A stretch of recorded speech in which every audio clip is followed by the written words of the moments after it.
2 రోజుల కస్టడీలో కవితను సుదీర్ఘంగా సిబిఐ విచారించింది.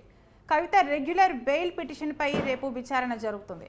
ఇది సిబిఐ కస్టడీ కాదు, బీజేపీ కస్టడీ అన్న కవిత 2 సంవత్సరాల నుండే అడిగిందే అడుగుతున్నారంటున్నారు కవిత.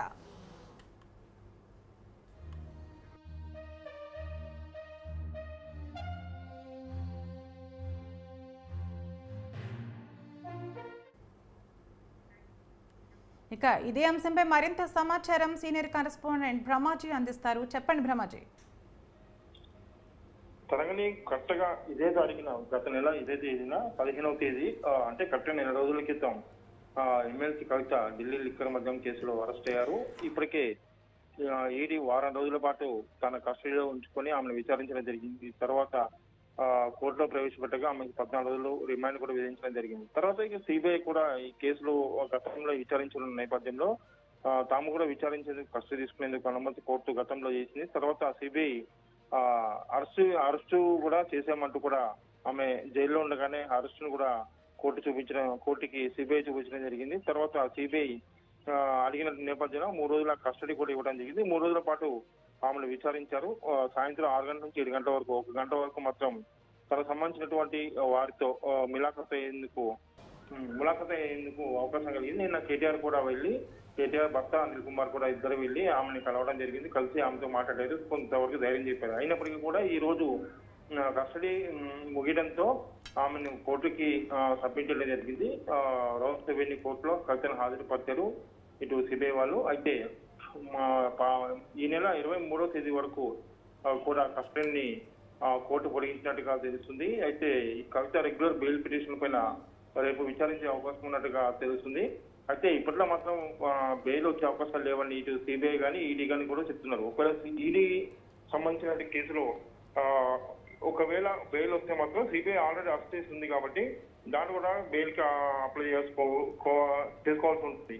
సో ఒకవేళ ఈడీ కేసులో ఒకవేళ బెయిల్ వచ్చినా ఆల్రెడీ సిబిఐ అరెస్ట్ చేస్తుంది కాబట్టి ఆమె ఇప్పట్లో బయటకు వచ్చే పరిస్థితి లేదని మాత్రం ఇటు ఎక్స్పర్ట్స్ చెప్తున్నారు.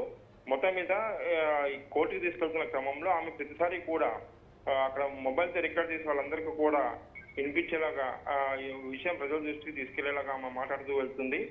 ఈసారి కూడా ఇది బీజేపీ కస్టడీ, బీజేపీ సంబంధించిన నేతలు ఏదైతే మాట్లాడుతూ వస్తున్నారో గత 2 సంవత్సరాలుగా అదే వాదనలు సిబిఐ కానీ ఈడీ కానీ కూడా కోర్టులో వినిపిస్తుంది.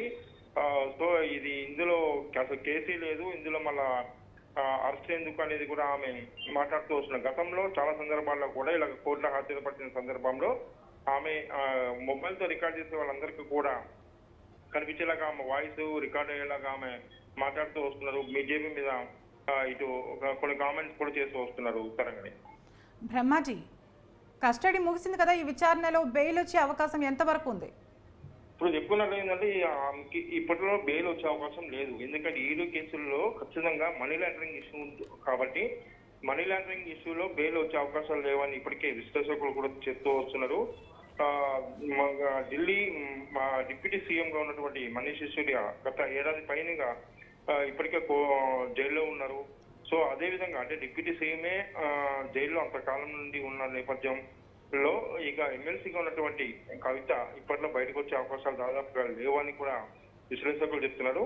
ఒకవేళ ఏదైనా సందర్భంలో కానీ ఈడీ కనుక కేసులో కోర్టు ఆమెకి బెయిల్ ఇస్తే మాత్రం ఆల్రెడీ ఇప్పటికే సిబిఐ అరెస్ట్ చేసింది కాబట్టి ఆమె బయటకు వచ్చే అవకాశాలు కూడా లేవు అనేది ప్రధానంగా చెప్తున్నమాట. ఒకవేళ ఇటు ఈడీలో బెయిల్ వచ్చిన సిబిఐ అరెస్ట్ ఉంది కాబట్టి అక్కడ లేదు. సిబిఐ వాళ్ళు కూడా సిబిఐ కేసులో కూడా బెయిల్ అడిగితే అప్పుడు వచ్చే అవకాశాలు ఉంటాయనేది ఈ లోపు ఈడీకి సంబంధించినటువంటి బెయిల్ ఎన్ని రోజులు వస్తే అన్ని రోజులు సమయం గడిచిపోయే అవకాశం ఉంటుంది.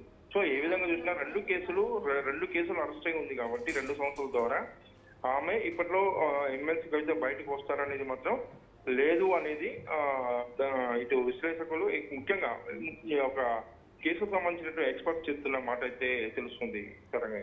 Okay, right. Thank you Brahmaji.